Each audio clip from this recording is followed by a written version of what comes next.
वो लोग डिमांड कर रहे हैं वही बेगमपुरा राज की, वही इगैलिटेरियन सोसाइटी की, जिस सोसाइटी पर बुद्ध ने बात की, जिस सोसाइटी के लिए पूरा स्ट्रगल फूले ने चलाया, उसके बाद बाबा साहब अम्बेडकर ने चलाया, उनके बाद सबसे अहम मुख्य रूप से माननीय कांशीराम साहब ने चलाया।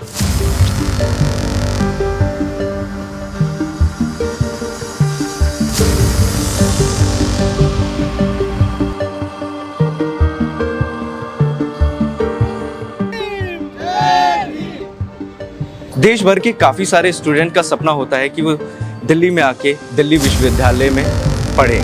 ये सपना काफ़ी स्टूडेंट्स का सपना ही रह जाता है, लेकिन दलित स्टूडेंट का और भी ज़्यादा मुश्किल होता है यहाँ पे आना। लेकिन जो स्टूडेंट्स आ जाते हैं उनको काफ़ी ज़्यादा कास्ट डिस्क्रिमिनेशन और भी तमाम तरीके के डिस्क्रिमिनेशन यहाँ पे फेस करने पड़ते हैं। अभी तक का डीयू का सबसे लंबा प्रोटेस्ट चला हुआ, 200+ डेज प्रोटेस्ट चला, और जिस प्रोटेस्ट को सब कुछ झोंक दिया हम लोगों ने, अपनी पढ़ाई, अपना ईच एंड एवरीथिंग उस प्रोटेस्ट में दे दिया कि हम उनको नहीं मतलब रेवोल्यूशन से, उनको नहीं मतलब और तमाम चीज़ों से जिसकी वो बात कर रहे होते हैं, उनको मतलब हाउ टू सर्वाइव, मतलब उनको उनकी जो पॉलिटिकल पेरेंट पार्टी है उसको कैसे खुश रखना है, उनको ये पता रहता है।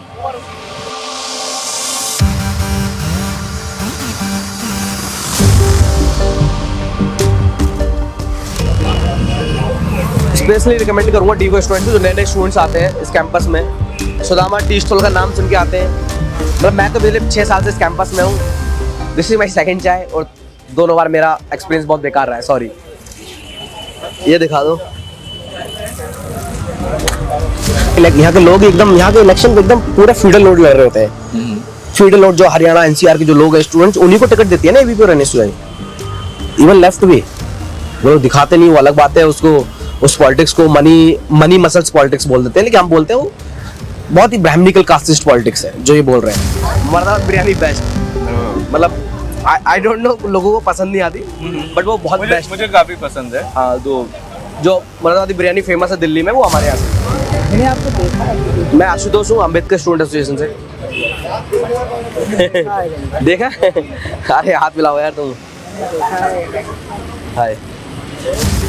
इस डिस्क्रिमिनेशन को मिटाने के लिए अलग अलग एजुकेशन इंस्टीट्यूट्स में अम्बेडकराइट स्टूडेंट एसोसिएशन बने हुए हैं, चाहे जेएनयू का बापसा हो, टिस्क और हैदराबाद यूनिवर्सिटी का एएसए हो। उसी की तर्ज पे दिल्ली यूनिवर्सिटी में भी एक संगठन है अम्बेडकराइट स्टूडेंट एसोसिएशन, जो पिछले साल ही बना है। आशुतोष के फाउंडर हैं। तो आज के दिन हम दिल्ली यूनिवर्सिटी आपको घुमाएंगे और आशुतोष जो है वो हमको दिखाएंगे किस तरीके से कैंपस में चीज़ें होती हैं। आज ही के दिन रविदास जयंती है, तो हम आपको रविदास जयंती भी दिखाएंगे, सेलिब्रेट होती है, थोड़ा ही दिखाएंगे लेकिन दिखाएंगे, और बाकी कैंपस आपको घुमाएंगे कि कैसा दिखता है दिल्ली यूनिवर्सिटी। तो आइए चलते हैं।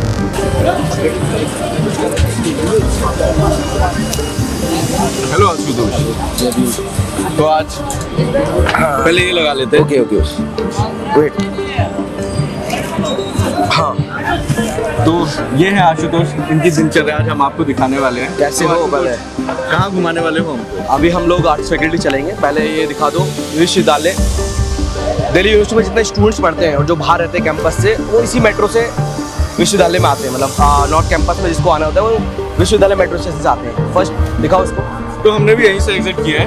तो अभी हम यहाँ से चलेंगे एक बहुत इंटरेस्टिंग जगह जहाँ बहुत हिस्टोरिकल मूवमेंट्स भी रहे, आर्ट्स फैकल्टी दिल्ली यूनिवर्सिटी में।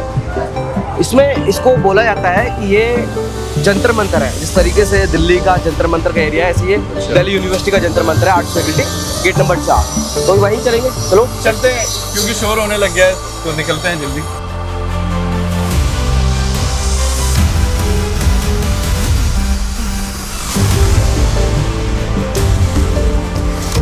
यहाँ पे काफी सारे स्टूडेंट लग रहा है कि यहाँ पे खाना खाते हैं।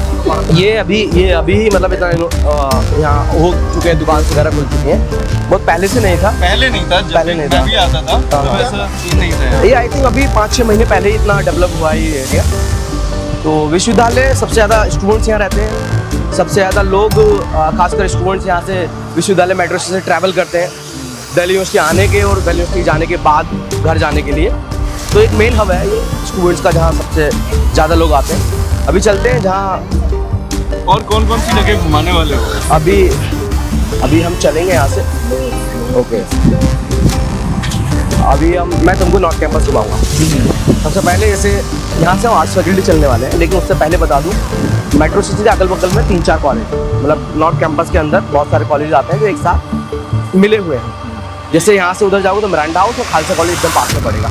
उसके बाद अगर इधर जाएंगे तो ये इधर का एरिया हॉस्टल्स का हो जाएगा सारा, जिन दिल्ली यूनिवर्सिटी के हॉस्टल्स हैं, बहुत कम ही हॉस्टल हैं, बहुत कम स्टूडेंट्स को हॉस्टल्स मिलते हैं, तो उनके लिए हो जाएगा। तो सीधा जाएंगे फिर आर्ट्स फैकल्टी पड़ेगा, स्टेडियम पड़ेगा विश्वविद्यालय एकदम पीछे, दिल्ली यूनिवर्सिटी का स्टेडियम जो है वो पड़ेगा। तो अभी करंटली हम चलते हैं, चलो arts faculty, then law faculty, फिर डीएससी में बैठ के हम लंच भी करेंगे साथ में। और आप हॉस्टल में रहते हैं? नहीं, यहाँ पे हॉस्टल्स की यही तो दिक्कत है, ये बहुत बड़ा स्ट्रगल है, खासकर हम बहुजन स्टूडेंट्स के लिए भी, कि हॉस्टल्स यहाँ पे बहुत कम, मात्र 1% से भी कम, वो भी सिर्फ मास्टर्स और पीएचडी वालों के लिए। टोटल कितने स्टूडेंट्स जो हैं दिल्ली यूनिवर्सिटी में? आई थिंक मिला जुला के 1.5 से 1,75,000, 1.5 लाख से 1,75,000 तक स्टूडेंट्स यहाँ पर ज्यादा है। और मुझे लगता है एक हॉस्टल में मात्र 200 लोग रहते होंगे, कुल मिला के 5, 6, 10 हॉस्टल होंगे, मतलब 1-2 हजार स्टूडेंट्स मात्र हॉस्टल में रहते हैं यहाँ पे। डेटा यहाँ पे लगा देना, मतलब एग्जैक्ट डेटा पता चल जाएगा कि 5-6 हॉस्टल्स हैं और 5-6 गर्ल्स हॉस्टल हैं। उसमें एक हॉस्टल की कैपेसिटी हद से 300-400 होगी, 500 होगी, उससे ज्यादा नहीं है। मतलब डीएस कोठारी एक हॉस्टल है और जुबली हॉल है, तो उसमें बहुत मिनिमम स्टूडेंट्स रहते हैं, और बाकी बैचलर्स के लिए यहाँ पे कोई हॉस्टल नहीं है। तो अभी हम रिक्शा लेने वाले हैं क्या? हाँ, रिक्शा में बैठ चलेंगे, आओ।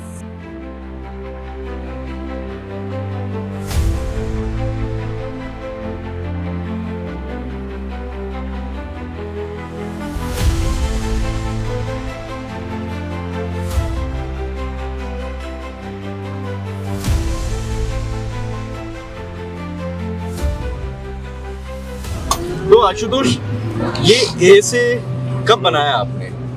एएसए को 2 साल हो गए हैं बनाए हुए कैंपस में। आई थिंक ये 2022 में बनाया था, लास्ट में सितंबर के आसपास। मतलब हमने सोचा जो था वो उस दिन 10 मार्च को सोचा था कि हम एक डीयू में हिस्टोरिकली कोई संगठन बनाने जा रहे हैं। वैसे तो बहुत सारे संगठन थे, लेकिन वो प्राथमिक संगठन नहीं थे, बोलते अलग अलग टीचर्स विंग के थोड़े बहुत होंगे, 1-2 इंडिविजुअल बेसिस पे चलते थे।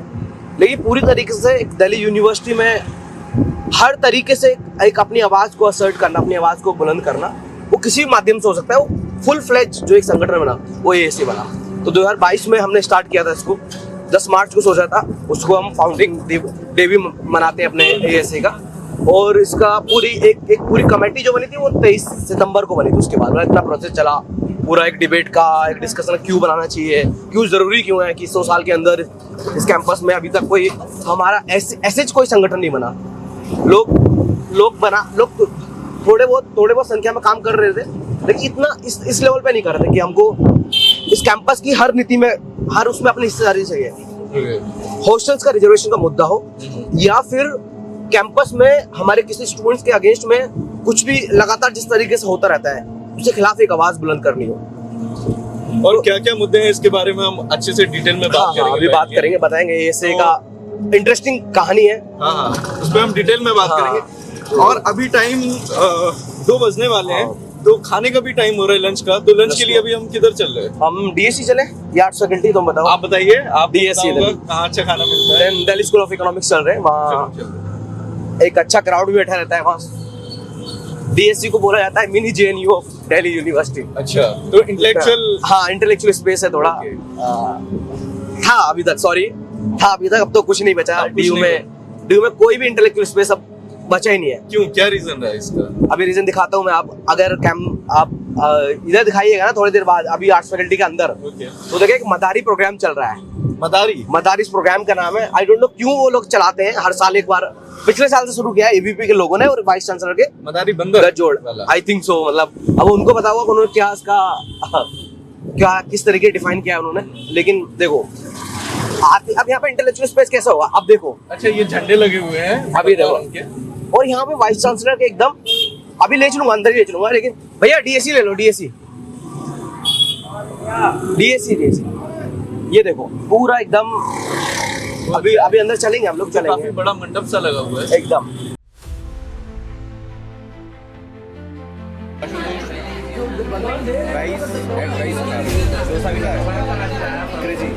बहुत अच्छा है।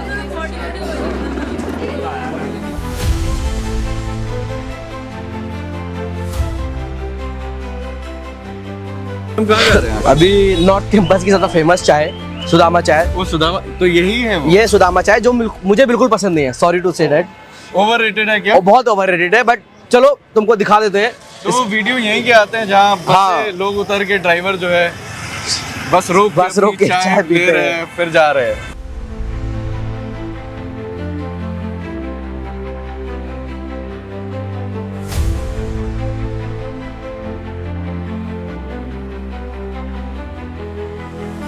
तो यहाँ दो बड़े बड़े भगोने हैं जिसके अंदर एक में चाय है और एक में दूध। दूध उबल रहा है। भैया चाय कैसे दी है? कुल्हड़ 20 पेपर 15। कुल्हड़ 20 और पेपर 15। अच्छा तो कुल्हड़ में पीते हैं? चाय तो मतलब मैं नहीं पीऊंगा, मुझे कुछ दिक्कत है, तुम बताओ। ठीक है। चाय पियोगे ना? तो कैमरामैन चाय बालमून चाय, दो चाय दे दो कुल्हड़। Gender neutral. तो कैमरामैन सॉरी हाँ Nitin. Gender hello. Neutral camera पर हाँ नितिन, आप चाय लेंगे? एक कुल्हड़ देना। बालमुकुंद दो कुल्हड़ दे दो। चाय, 2 कुल्हड़ चाय।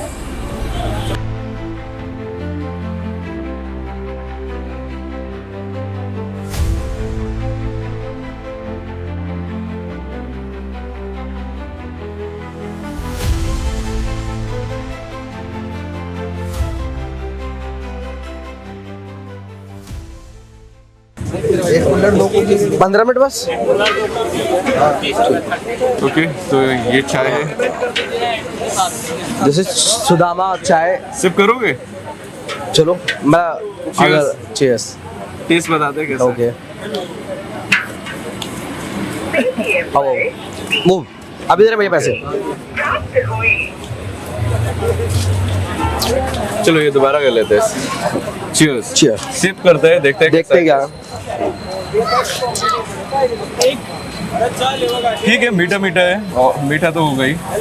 थोड़ा रोजी मतलब थोड़ा रोजी आई डोंट थिंक कि ये चाय है, मैं इसको चाय नहीं मानता हूँ, इसलिए मैं पीता भी नहीं हूँ। सॉरी, अपनी चाय वापस ले लो। कैसी होती है तुम्हारे पसंद की चाय?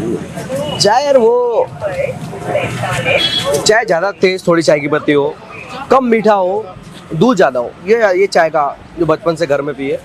अभी चाय थोड़ी है यार। सॉरी सुदामा भाई फॉर क्रिटिसाइजिंग योर चाय, but it is not a चाय।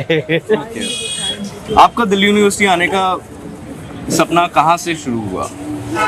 ये इंटरेस्टिंग क्वेश्चन है। मतलब स्कूलिंग कॉन्वेंट स्कूल से, उसके बाद 11th 12th दूसरे स्कूल से हुआ मेरा। तो वहाँ first time I heard about, जब शहर में गया तब पता लगा कि दिल्ली यूनिवर्सिटी कोई सेंट्रल यूनिवर्सिटी है, जहाँ बहुत फेमस यूनिवर्सिटी है और जहाँ अच्छा एकेडमिक सर्कल है। ये मुझे 12th क्लास के अराउंड पता चला। कहाँ से स्कूलिंग किया आपने? मुरादाबाद से। ओह अच्छा। तो मुरादाबाद बिरयानी हमने काफी सुनी है। आप यहाँ से हैं? मुरादाबाद बिरयानी बेस्ट। मतलब आई डोंट नो, लोगों को पसंद नहीं आती, बट वो बहुत बेस्ट। मुझे काफी पसंद है। हाँ, तो जो मुरादाबादी बिरयानी फेमस है दिल्ली में, वो हमारे यहाँ से ही है। मैं उसी शहर से हूँ।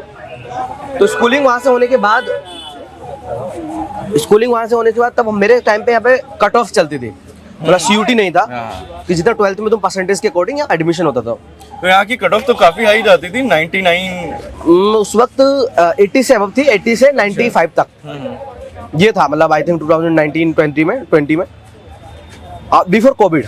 ये तो कोविड के बाद CUT आया। हाँ, उस वक्त मतलब इकोनॉमिक्स, जैसे इकोनॉमिक्स हुआ, फिलॉसफी हुआ, साइकोलॉजी हुआ, इन कोर्सेज की बहुत 99, 98, 95, तो मेरे भी 91 परसेंटेज आए उसमें। Then I got Satyawati college, वहाँ से मैंने BCom ऑनर्स किया है, near to north campus, Ashok Vihar में पड़ता है। वहाँ से ग्रेजुएशन हुआ और जब ग्रेजुएशन के वक्त में ही सारी पॉलिटिकल लीनिंग्स हुई, सब पॉलिटिकल चीज़ें पता चली। पहले आप लेफ्ट से थे, तो लेफ्ट क्यों छोड़ा? ओके, क्योंकि इंटरेस्टिंग। लेफ्ट जो है काफी डोमिनेंट रहा है, चाहे JNU हो चाहे DU हो। देखो, जब कैंपस में आया ना, उस वक्त कुछ पता नहीं था ऐसा। आई नो कि घर में एक दलित फैमिली से आता हूँ, तो अम्बेडकर माहौल है, लेकिन यहाँ पे लगा कि मुझे तब तक किताबें नहीं पढ़ी, तब तक बुक्स हमारे आसपास नहीं थी, तब तक लिटरेचर हमारे पास में नहीं था, तब तक हम डिफरेंस नहीं पता कर पा रहे थे कौन अपना है, कौन सीधा हमारा नाम लेके हमारे खंजर घोंप रहा है। तो कैंपस में आए तब देखा कि कोई प्रोटेस्ट चल रहा है, वो दे आर जय भीम के नारे लग रहे हैं, तो हमने कहा अच्छा यही है, मुझे लगा हमारे ही लोग हैं। तो तब- लेफ्ट वाले स्टूडेंट तब उधर लेफ्ट में गए। कौन सा संगठन? संगठन का नाम मैं बताना नहीं चाह रहा, चलो ठीक है बता देता हूँ, आइसा। ओह अच्छा, ऐसा। हाँ, आइसा से था। और उस वक्त क्या हुआ था, तब जब आइसा में चला कि अच्छा लेफ्ट राइट कुछ विंग्स होती है, अम्बेडकरिज्म अलग विंग होती है। देन उसी वक्त मुझे पता चला टोटली डिफरेंस क्या होता है आइडियोलॉजीज में। इतना कहना चाहूँगा, पढ़ने बहुत मिला, क्योंकि घर से यही आइडिया लेके आए थे कि पढ़ना ही है, एक ही सपना लेके आए थे कि पढ़ना है, जो कुछ बने ना बने लेकिन पढ़ना बहुत ईमानदारी से। तो पढ़ाई मेरी पॉलिटिक्स की ओर ले गई। नहीं पढ़ता तो मैं पॉलिटिकल एक्टिविस्ट या स्टूडेंट लीडर ऐसा कुछ होता ही नहीं। तो एजुकेशन सीखने को मिला। या डीयू ने बहुत कुछ सिखाया।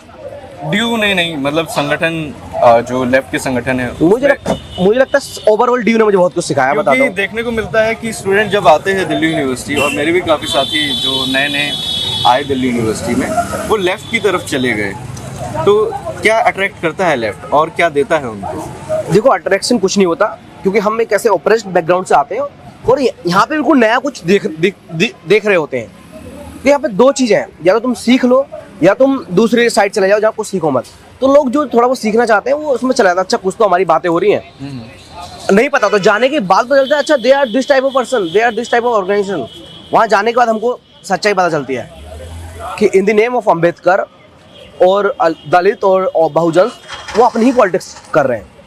उनको नहीं मतलब रेवोल्यूशन से, उनको नहीं मतलब और तमाम चीज़ों से जिसकी वो बात कर रहे होते हैं। उनको मतलब हाउ टू सर्वाइव, मतलब उनको उनकी जो पॉलिटिकल पेरेंट पार्टी है उसको कैसे खुश रखना है, उनको ये पता है रहता है। तो अब मैं गया, हम लेफ्ट में पार्ट रहा, लेकिन जो एक बात बोली जाती है कि लेफ्ट में सीखने बहुत मिलता है, मेरे को बिल्कुल नहीं मिलता। अच्छा, अगर तुम खुद ना चाहो तो। मैं देखता हूँ मेरे साथ वाले और 2-3 ऐसे स्टूडेंट्स हैं जो ज्वाइन किए थे आइसा, अभी वो कुछ नहीं, क्योंकि उनको सीखना ही नहीं था, उनको हैंग आउट करना था। उनको पॉलिटिकल स्पेस बहुत हैंग आउट बहुत वैसा स्पेस लगा, चलो थोड़ा बहुत हमको एडवेंचरिज्म मिल जाएगा। लेकिन जब तक तुम खुद से अंदर से सीखना नहीं चाहोगे ना, तब तक कोई डायरेक्टली नहीं सिखा सकता। लेकिन फिर भी एक लेफ्ट का कॉन्सेप्ट है जो ग्राम्स्की बोलते हैं ऑर्गेनिक इंटेलेक्चुअल्स, कि कम्युनिस्टों का काम होना चाहिए कि वो जो ऑपरेस तबके से स्टूडेंट्स या कोई भी ऑपरेस तबके मास है उन पे काम करें, उनको ऑर्गेनिक इंटेलेक्चुअल बनाए, या ऑर्गेनिक इंटेलेक्चुअल्स की ज़्यादा रिकॉग्निशन हो। तो वो तो ये कर ही नहीं रहे। वो तो मैं देखता हूँ मेरे बहुत सारे दोस्तों पे उन पर FIR करवा के छोड़ दिया। अब वो सिर्फ लेफ्ट के, हाँ वो अब जा चुके हैं यहाँ से, लेकिन वो डेट के लिए आते हैं। तो तुम सिर्फ तो इतना चमक धमक जो हमको दिखता है स्टूडेंट ऑर्गेनाइजेशन में और स्टूडेंट पॉलिटिक्स में, तो FIR वगैरह काफ़ी होती है बहुत ज़्यादा। मतलब तुम अगर तुम एक कोज के लिए लड़ रहे हो और एक कोज ऐसा है कि बड़ा कोज है, और अभी तो FIR ऐसे हो रहे छोटे कोज के लिए भी। फॉर एग्जांपल हमने यहाँ पे बाबा साहब अम्बेडकर की जयंती सेलिब्रेट कर रहे हैं और हम एक रैली के मोड में आ गए, चलो रैली निकालते, तो रैली नहीं निकालने देंगे, वो तुरंत 144 इंप्लीमेंट कर देंगे, 144। अच्छा, जिसका तोड़ने पे 180 धारा लगती है। तो ये सब बहुत आम कर दिया है DU के एडमिनिस्ट्रेशन है या दिल्ली पुलिस ने, यहाँ की जो मोर्च नगर पुलिस है। आप काफ़ी टाइम यहाँ पे प्रोटेस्ट का हिस्सा रहे, रितु सिंह ने जो प्रोटेस्ट किया था, तो उसके बारे में थोड़ा सा बताइए, क्योंकि उससे ही मुझे आपके बारे में भी पता चला और आप काफ़ी ज़्यादा चर्चे में भी आए उस टाइम पे। देखो हम लोग कैंपस में पहले से काम कर रहे थे, उससे पहले हमारा संगठन बन चुका था, हम लोग जगह जगह कॉलेज जाके अपने यूनिट फॉर्मेशन कर रहे थे। तब अचानक पता चलता है कि किसी हमारे प्रोफेसर के साथ ऐसा हुआ है, कोई केस चल रहा था, वो तो हमें लगा कि हमारा प्रोफेसर ऐसा हुआ है।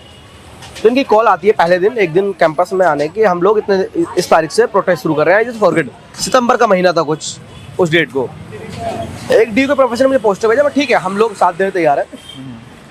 तो हमको उस प्रोटेस्ट में अभी तक का ये बता दूं कि अभी तक का DU का सबसे लंबा प्रोटेस्ट चला हुआ, 200+ डेज प्रोटेस्ट चला, और जिस प्रोटेस्ट को सब कुछ झोंक दिया हम लोगों ने, अपनी पढ़ाई, अपना ईच एंड एवरीथिंग उस प्रोटेस्ट में दे दिया कि हम लोग कैसे भी करके इस कैंपस में जो अत्याचार हो रहा है, खासकर हमारे प्रोफेसर्स में, यार जब तुम प्रोफेसर्स को ही नहीं बख्श रहे हो तो स्टूडेंट्स को कैसे बख्शोगे। और एक केस हुआ आपके ऊपर BBC डॉक्यूमेंट्री को लेकर, या तो जब हम केसेस की बात कर रहे हैं तो उस केस की भी बात करते हैं Okay. कि क्या हुआ उस टाइम। मतलब मुझे लगता है कि मैं मानता हूँ एकदम कि बहुत अनफॉर्चुनेट था वो, और पहले बता दीजिए क्या मैं हुआ? बताता हूँ कि बीबीसी डॉक्यूमेंट्री आई, और बीबीसी डॉक्यूमेंट्री जैसे ही लाइमलाइट में, कौन सी डॉक्यूमेंट्री थी पूरा डिटेल में? बीबीसी डॉक्यूमेंट्री दी मोदी क्वेश्चन, इस 2002 के गोधरा कांड पे वो डॉक्यूमेंट्री है। एक बीबीसी की कोई जर्नलिस्ट है, उन्होंने वो लगातार मोदी से सवाल कर रही है, और मोदी उसमें पूरे प्राउड से बोलता है हाँ मैंने करवाया है, अच्छा। और नथिंग, वो एकदम सच्चाई है, एकदम आम डॉक्यूमेंट्री, ज़्यादा कुछ रेडिकल नहीं है, ज़्यादा कुछ एक्सट्रीम वाली नहीं है कि उसको बैन करवा दे। तो हमने सोचा कि डीयू के स्टूडेंट्स को देखना चाहिए, वो हमको लगा बहुत ज़रूरी है डीयू के स्टूडेंट उस तक पहुँचे, तो हमने इनिशिएटिव लिया, चलो आर्ट्स फैकल्टी में उसको स्क्रीन कराते हैं। तो इतना बवाल, मतलब एक छोटी सी डॉक्यूमेंट्री जो बीबीसी ने लॉन्च की है, उस पर इतना बवाल हो जाना डीयू में, उसको हमको कैंपस से डीबार कर देना, कैंपस से निकाल देना, ये सब 4 स्टूडेंट्स पे हुआ। तो और उससे एक दिन पहले बताता हूँ, उससे एक दिन पहले 27 को हमने डॉक्यूमेंट्री डीयू में स्क्रीन कराई, 26 को मुझे हाउस अरेस्ट रखा। अच्छा। कॉमन स्टूडेंट्स, एक अभी जस्ट ग्रेजुएशन हुए, एक कॉमन स्टूडेंट जिसको उसको हाउस अरेस्ट, पुलिस 10-15 पुलिस उसके फ्लैट में बैठे हैं, उसको पढ़ने नहीं दे रहे। तो नहीं है, आप इतने बड़े बड़े प्रोटेस्ट करते हैं, कॉमन तो नहीं है। अरे बड़े प्रोटेस्ट करना मतलब एक ऐसा, लेकिन एक स्टूडेंट को हाउस अरेस्ट करना ये बहुत बड़ी बात है। मेरी जगह मेरे कोई भी हो सकता है, यहाँ पे हाउस अरेस्ट करके मोदी आता है तो हमको हाउस अरेस्ट कर लेता है। स्टूडेंट को अरेस्ट करना ये गलत है, लेकिन आप खुद को नहीं, छोटा मत बोलिए। मैं एक चीज बोलना चाह रहा हूँ कि वो डरते कितना है। ये देखो, एक कॉमन स्टूडेंट से मैं ये बोलना चाह रहा हूँ कि डरते क्यों इतने कॉमन स्टूडेंट से। एक नॉर्मल स्टूडेंट जो गांव से आया है, मुरादाबाद जैसी जगह से आ रहा है, चुपचाप पढ़ाई कर रहा है, थोड़ा बहुत अपनी समाज की चीज़ों को लेके बहुत एक चीज़ें पता है, तो उनको इस कैंपस में एक आवाज़ पहुंचाना चाह रहा है तमाम स्टूडेंट्स की, उन लोगों तक बताना चाह रहा है कि क्या सही है क्या गलत है, ये सब बताने की कोशिश कर रहा है। उसको तुम हाउस अरेस्ट कर लेना, इसका मतलब दिखा कि आपके अंदर डर कितना है, कि अगर ऐसे ऐसे स्टूडेंट अगर इस कैंपस में 40-50 बन गए तो इस तुम्हारे संस्थान को कम से कम डीयू से तो गायब कर देंगे। डीयू से नहीं, ये प्रॉमिस करता हूँ कि पूरे जो इंस्टीट्यूशन मर्डर्स का पूरी लेगेसी इन लोगों ने चला रखी है, और उसको ये लोग प्राउड फील करते हैं। हमारे ऐसे स्टूडेंट्स को यहाँ पर ला के उसको मेंटली हरेस करके उसको पूरा मरने पे मजबूर करते हैं, वो तो बंद करवा देंगे। हम अपना एकेडमिक्स ठीक करा लेंगे, इस कैंपस में हमारे असरसन की, हमारी अपनी वॉइस ऑफ डिसेंट की जगह बना लेंगे, इतना हम करा सकते हैं। इसी चीज़ से ये लोग डरते हैं। क्या एक्शन हुआ फिर उसके बाद में? दीवार किया, कैंपस से बाहर किया, कुछ दिन सस्पेंड रहे हम लोग, लेकिन फिर हमने मास्टर्स में एडमिशन लिया, तो आप जनरल कैटेगरी में एडमिशन लिया। ये बता दूं, हमारी कुछ ही भी अगर वो उनको लग रहा है कि किसी भी तरह के पीछे कर रहे हैं, तो एक साइंस का बहुत अच्छा लॉ है कि तुम जितना भी किसी को दबाने की कोशिश करते हो उतना आगे जाता है। तो वही हमारा मूवमेंट को दबाओगे, हम उतना ही और मजबूती से ऊपर आएंगे। या तो चलिए, चाय खत्म हो गई है, बट हितेश को हम चाय पिलाएंगे पीछे, कैमरा के पीछे। हितेश सॉरी यार, तुम्हारी चाय मैंने पी ली है, तो चलो तुमको पटेल जस्ट पिलाता हूँ। स्पेशली रिकमेंड करूँगा डीयू के स्टूडेंट्स को, जो नए नए स्टूडेंट्स आते हैं इस कैंपस में। सुदामा टी स्टॉल का नाम सुन के आते हैं, मतलब मैं तो पिछले 6 साल से इस कैंपस में हूँ, दिस इज माई सेकेंड चाय, और दोनों बार मेरा एक्सपीरियंस बहुत बेकार रहा है, सॉरी। ये दिखा दो,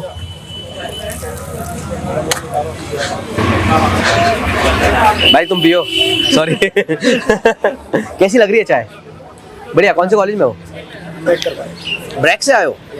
अच्छा, सादरा। क्या नाम है तुम्हारा? शिवाकांत। कहाँ से हो? निकालो चाय। या सिद्धार्थनगर, गौतम बुद्ध फेमस। ओके, क्या कर रहे हो तुम वहाँ से? मैं वहाँ से हिस्ट्री पढ़ रहा हूँ। History honours? अच्छा, पत्रकारिता। अरे वाह, पत्रकार हमारे साथ घूम रहे हैं, हितेश हैं और ये हैं। तुमने बहुजन लाइव मैटर्स का नाम सुना है? हैं? सुना है बहुजन लाइव मैटर्स का? तुमने सुना है? ये वही लोग डॉक्यूमेंट्री बना रहे हैं हमारे कैंपस पे। मनीष जो उसके फाउंडर हैं, वो लोग, वो पीछे है कैमरा के पीछे, देखो। चौहान का क्या नाम है? सुमित चौहान। हाँ, सुमित चौहान अलग है, मतलब ये बहुजन लाइव मैटर्स एक पेज चलता है, उसके हुआ। तो हम लोग डॉक्यूमेंट्री शूट कर रहे हैं, मतलब हम लोग नहीं, वो। मैंने आपको देखा है। मैं आशुतोष हूँ, अम्बेडकर स्टूडेंट एसोसिएशन से। देखा? अरे हाथ मिलाओ यार तुम। हाय, कौन से ईयर में हो तुम अभी? थर्ड ईयर में? सेकेंड ईयर में। चलो बढ़िया यार। कहाँ देखा है? याद नहीं आ रहा, कहीं देखा बताओ कहाँ देखा है? देखा है, याद नहीं आ रहा। कहीं प्रोटेस्ट वगैरह में देखा होगा। हाँ, तो कोई नहीं, अब याद कर लो। चलो मिलते हैं, चाय, हैव चाय, ठीक है भाई। आओ, ये ब्रेक से पढ़ना है। तो अभी हम आशु कहाँ जा रहे हैं? We are going to CLC, CLC campus law centre. Oh, law centre. तो मेरी अपनी जगह है। अभी तो आपका दूसरा डिपार्टमेंट है। हाँ, मतलब अभी मैं जिससे निकाला जा चुका हूँ और अभी जिसमें आने वाला हूँ मैं, कैंपस लॉ सेंटर में। कि घर वापसी होने वाली है। घर वापसी नहीं, मैं कोई घर वापसी नहीं करा रहा। मैं पहले भी उसी घर में था, मतलब मैं वकालत ही करना चाहता हूँ। तो इस टाइम पे हम लॉ फैकल्टी में बैठे हुए हैं, जो पुराना कैंपस है इसका। तो इससे आपका क्या स्टोरीज वगैरह है, कुछ पुरानी memories? Campus law centre CLC में इस नॉर्थ कैंपस का one of the political hub रहा है, मतलब अभी भी है, जहाँ से बहुत सारी पॉलिटिक्स डिसाइड होती है। यहाँ हर साल कम से कम 8 से 10 हज़ार लॉयर्स पास होकर निकलते हैं। तीनों उसके एडमिशन होते हैं, तीनों फर्स्ट सेकंड थर्ड ईयर को तीनों को लगा के। तो और खासकर CLC के खास बहुत और जितने सुप्रीम कोर्ट के जजेस और या सुप्रीम कोर्ट के लॉयर्स होते हैं, वो मोस्टली 90% इधर से जाते हैं। और पॉलिटिकल सिनेरियो की बात की जाए तो एक मिनट सॉरी, इससे बात करो। तो काफ़ी बिजी रहते हैं। तो पॉलिटिकल चीज़ों की बात की जाए तो CLC जब खासकर इलेक्शन आता है, जैसे हम जैसे खासकर ASA और जो हमारा स्ट्रगल है वो सिर्फ इलेक्शन तक नहीं है, उसके इर्द गिर्द बहुत बड़ा स्ट्रगल है जो चलता रहता है कंटिन्यू, दिन प्रतिदिन लगातार। स्टूडेंट्स के बीच में जाना, अपने इश्यूज़ पे बात करना, असर्शन की बात करना, लोगों को स्टडी सर्कल चलाना। अभी मैगजीन हमारी आने वाली है, वो एक हमारा तरीका है। एक CLC ये है कि जब डूसू आता है, दिल्ली यूनिवर्सिटी स्टूडेंट इलेक्शन, इस इलेक्शन में 2 तरीके के मोड देखे जाते हैं। लोकसभा से भी ज्यादा पॉपुलर, ज्यादा धूमधाम CLC हाँ, इस कैंपस में और होती है, पूरी रोड जो है पैम्पलेट वगैरह से भर जाती है, जो कि लिंडो कमेटी के अनुसार बिल्कुल मना है, ऐसा नहीं कर सकते। लेकिन क्योंकि यहाँ पर अभी मैं इस बार कुछ 1 करोड़ का फाइन लगा था। पता फाइन लगा था, लेकिन हुआ कुछ नहीं उससे। वो MCD ने लगाया था, या MCD ने लगाया था, क्योंकि उनकी वॉल को बेकार करने के, उनको पब्लिक प्रॉपर्टी को डिफिकेशन जो एक्ट है उसके अनुसार उसको यहाँ के कैंडिडेट्स पे लगाया गया, लेकिन हुआ कुछ नहीं। और अगली बार भी यही करेंगे। लिंडो कमेटी के अनुसार तुम 5 से 10 हज़ार रुपये खर्च कर सकते हो तुम, लेकिन यहाँ किस तरीके से इलेक्शन लड़ा जाता है वो आप सब, पूरा जनता जो हमको देख रही होगी वो अच्छे से वाकिफ है। तो यहाँ का पॉलिटिक्स और यहाँ का इलेक्शन किस तरीके से JNU से डिफरेंट है? Totally different I think. मतलब JNU का इलेक्शन वाकई में एक इलेक्शन मॉडल है जो हर कहीं होना चाहिए, लेकिन नहीं आम जनता जहाँ, चाहे वो जनरल इलेक्शन जो होते हैं उसमें JNU का मॉडल कहीं नहीं दिखाई देता, चाहे ना ही DU में दिखाई देता। हम ऐसी ख्वाहिश रखते हैं कि JNU ऐसा एक डिबेट डिस्कशन का माहौल हर यूनिवर्सिटी, कम से कम हर कैंपस यूनिवर्सिटी तक में तो हो। आम जनरल पॉलिटिक्स में छोड़ो, जहाँ कैंडिडेट्स हैं वहाँ अपने मुद्दों पे बात की जाए। यहाँ पे क्या होता है, यहाँ पे दारू बांटी जाती है। यहाँ पे जो एकदम इलेक्शन जो चलता है ना, जनरल इलेक्शन, ग्राम प्रधानी का इलेक्शन, इलेक्शन जो है वैसा होता है। जैसे गांव में एक सरपंच चुन के आता है, वैसे ही कि दारू कितनी किस हॉस्टल PG में भेजनी है, गर्ल्स PG में पिज्जा और चॉकलेट भिजवाते हैं। मतलब हमने अपनी आंखों से देखा है सब करते हुए। जिस फ्लैट में हम रहते हैं, हमारे खुद की पार्टी इलेक्शन लड़ रही है, हम तक वो ऑफर आया है। तो ASA ने कैसा परफॉर्म किया, उसके बारे में थोड़ा बताइए। 100 साल के इतिहास में ये मैं बताता हूँ, क्योंकि इसको मैं बार बार बताता हूँ, क्योंकि दिस इज एक प्राउड मोमेंट है हमारे लिए कि हमने इस कैंपस में बहुत स्ट्रगल के बाद एक जगह बनाई है। तो इस DU को बने हुए अभी 2 साल पहले मोदी जी आए थे, 100 साल पूरे हुए थे। तो इस 100 साल के इतिहास में पहली बार कोई अम्बेडकरेट स्टूडेंट यहाँ पे इलेक्शन कंटेस्ट किए, एंड हमने 3200 वोट लिए। 900 प्रेसिडेंसी कैंडिडेट और आई थिंक 25 से 2700 22% 2 ही कैंडिडेट थे, ऑल वीमेन पैनल, मतलब दोनों वीमेन था। टोटल कितना वोट है? टोटल वोट यहाँ पे आई थिंक 35,000, मतलब वैसे तो वोट जो रहता है वैसे वोट है यहाँ पे कम से कम 1.5 लाख। अच्छा, 1 लाख टर्नआउट हाँ, मतलब लेकिन वो लोग देते नहीं है उसको, छुट्टी का दिन मान लेते हैं, स्टूडेंट्स आते नहीं है। और मैं समझता हूँ कि हमारे स्टूडेंट है, ये देखो अगर वो लोग वोट करने लगे तो हम यहाँ जीतने से कोई नहीं रोक सकता। जो यहाँ के 50% स्टूडेंट्स हैं, जो खासकर मैं समझता हूँ कि बहुजन कम्युनिटी से आ रहे हैं, वो एक तो कॉलेज से फ्लैट भी उनका दूर होता है कि वहाँ सस्ते मिलता है, कैंपस से बाहर थोड़ा फ्लैट लेंगे, और वो उस आने जाने में भी पैसा खर्च होता है उनका, इसलिए आ भी नहीं पाता कि एक दिन का हमारा बचेगा। तो ये बहुत बड़ी दिक्कत है, जो कहीं ना कहीं मुद्दा जुड़ा हुआ है हॉस्टल से, DU के हॉस्टल से। डूसू इलेक्शन, बहुजन स्टूडेंट्स हॉस्टल, ये तीनों का कहीं ना कहीं लिंक है। तो और हॉस्टल प्लस पॉलिटिक्स, इनका अगर आप मैप बनाओगे, दिमाग में कुछ कैलकुलेशन करोगे, जिस तरीके से आजकल राहुल बाबा समझा रहा है पार्लियामेंट में, वाकई में अगर कैलकुलेशन करोगे तो हम लोग ज़्यादा अच्छे से कैलकुलेट कर सकते हैं, हमारे पास बिना पीआर टीम के भी। और है politics, hostel, DUSU election plus Bahujan students, direct link है, इनडायरेक्ट भी नहीं। अगर हमको 100% हॉस्टल्स मिलेंगे, हम लोग कैंपस में रहेंगे, तो हम अपना असरसन ज़्यादा कर सकते हैं, अपनी पॉलिटिक्स ज़्यादा कर सकते हैं। और जब हम अपनी पॉलिटिक्स ज़्यादा करते हैं, हम डूसू में चुन के आ सकते हैं। अगर एक बार डूसू में चुन के आ गए, इस कैंपस की एकेडमिक्स, इस कैंपस का सिलेबस, इस कैंपस का हर एक उस चीज़ को बदलने की हमारे अंदर काबिलियत, हमारे अंदर वो पावर आएगी, हमारे पास पावर आएगी कि हम वो तमाम ब्राह्मणिकल इंस्टीट्यूशन को बदल सकें।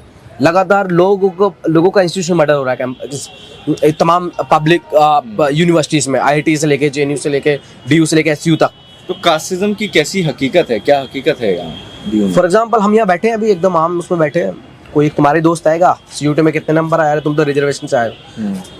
अब क्या है, देखो इस चीज़ को हमको समझना होगा। बार बार मैं स्टूडेंट्स से बोलते हैं कि भेदभाव ऐसा नहीं होता जैसा हम समझते हैं, जैसे दिमाग में मेंटली बना के कि कोई हमको छुएगा नहीं, कि हमारे साथ खाना खा लिया तो चलो। आप देखो, मैं तो एक ब्राह्मण हूँ, मैं तुम्हारे साथ खाना खा रहा हूँ, तो देखो मैं तो जातिवादी हूँ नहीं। बात वो नहीं है, नेचर बदला है।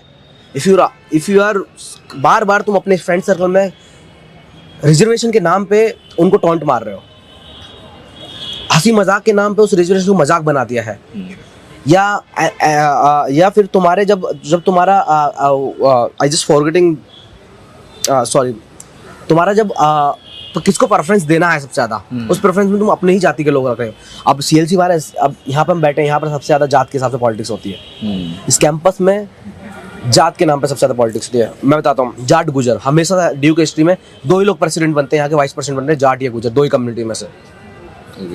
और इन छोटे छोटे कॉलेज में वही डोमिनेटिंग कास्ट, और डिसाइड उनको कौन कर रहा है, RSS डिसाइड उनको कौन कर रहा है, यहाँ के कांग्रेस के टॉप मोस्ट लीडर, देर कहीं ना कहीं सब लोग अपर कास्ट है। तो ये जो गुंडा और मसल पावर वाली पॉलिटिक्स होती है, तो दोनों पार्टियां करती हैं बहुत।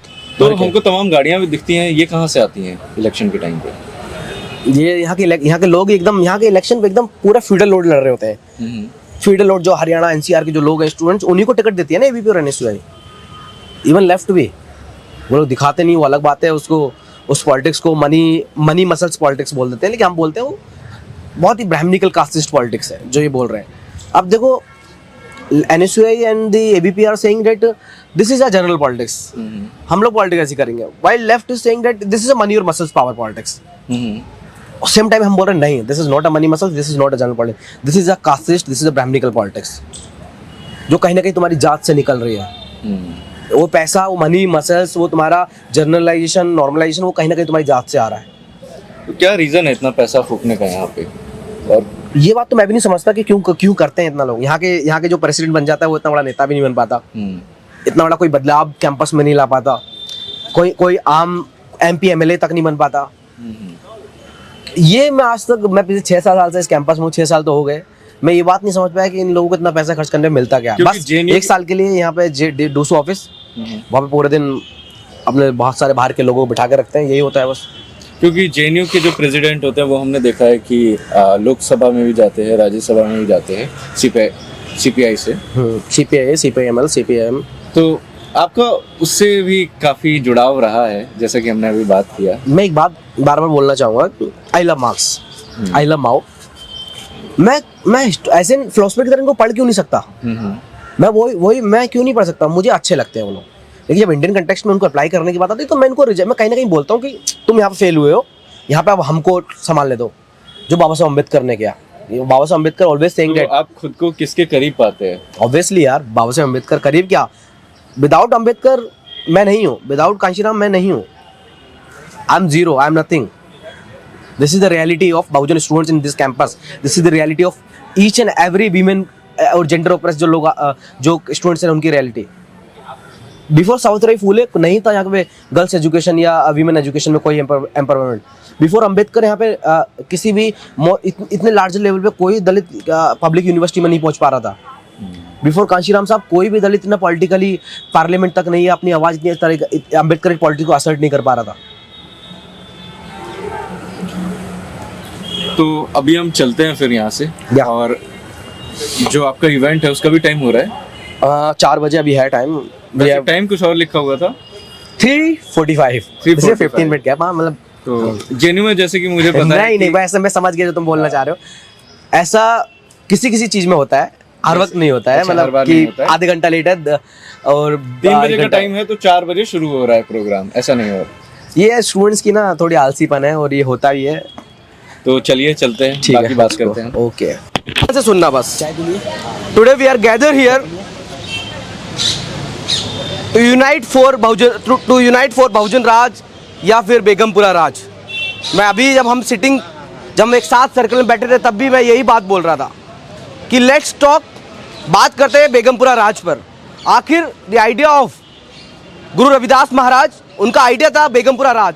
आखिर क्या है बेगमपुरा राज, इस पे क्यों इतने सारे स्पीकर्स आए, क्यों जोर नहीं दिया इस चीज़ पे बात रखते हुए कि एक ऐसी सोसाइटी जिसको वो शहर बताते हैं लेकिन हम उसको एक सोसाइटी के फॉर्म में देख रहे हैं कि एक ऐसी सोसाइटी जहां हम सब, जहां जात के नाम पर, जहां रिलीजन के नाम पर, जहां जेंडर के नाम पर किसी को भेदभाव ना सहना पड़े, जहां किसी भी तरह का ऑपरेशन ना हो, ऐसा बेगमपुरा राज की डिमांड गुरु रविदास महाराज कर रहे हैं। और हम लोग आज यहाँ पर जो ओप्रेस तबके के लोग हैं, जिसमें तमाम माइनॉरिटी बहुजन्स लोग आते हैं, दलित और जेंडर माइनॉरिटी के लोग आते हैं, वो लोग डिमांड कर रहे हैं वही बेगमपुरा राज की, वही इगैलिटेरियन सोसाइटी की, जिस सोसाइटी पर बुद्ध ने बात की, जिस सोसाइटी के लिए पूरा स्ट्रगल फूले ने चलाया, उसके बाद बाबा साहब अम्बेडकर ने चलाया, उनके बाद सबसे अहम मुख्य रूप से माननीय कांशीराम साहब ने चलाया। ये पूरी लेगेसी है बुद्ध से लेके गुरु रविदास महाराज से लेके आज जब हम कैंपस में खड़े होकर उस सोसाइटी की बात कर रहे हैं, उन सब में हमारे उन एक एक कल्चरल व्यक्तियों का, कल्चरल महापुरुषों का होना बेहद ज़रूरी है। बेहद ज़रूरी है उनकी लेगेसी को समझना कि आज हम सिर्फ एक स्टोरी टेलिंग नहीं कर रहे हैं, यहाँ पर आज एक कहानी पर बात नहीं कर रहे हैं, एक अपने ऐसे हिस्टोरिकल फिगर की बात कर रहे हैं जिन्होंने समाज में एक चेतना जगाने का काम किया। उस बनारस जैसी जगह में जहां आज भी जिसको हिंदू धर्म का सबसे पवित्र, सबसे पुराना शहर माना जाता है, उस शहर में बैठकर वो व्यक्ति गुरु रविदास महाराज उस कास्टलेस सोसाइटी की बात कर रहे हैं, ब्राह्मणिज्म के अगेंस्ट अपनी बात रख रहे हैं, ब्राह्मणिकल सोसाइटी या ब्राह्मणिकल हेजेमनी के खिलाफ अपनी बात रख रहे हैं। आज हम कैंपस में ये बात करते हैं, यूनाइट होने की बात करते हैं या उन तमाम चीज़ों को अपने स्ट्रगल से लिंक करने की बात कर रहे हैं, तो हम कहीं ना कहीं डरे हुए महसूस करते हैं। आखिर किस बात का डर है हमें? उस वक्त जब हमारे पास कुछ नहीं था, तब हमारे बीच में से ऐसे तमाम क्रांतिकारी लोग निकले, समाज को बदलने की अपने अंदर वो रास्ता लेते हुए, अपने अंदर वो आग लेते हुए आगे बढ़े।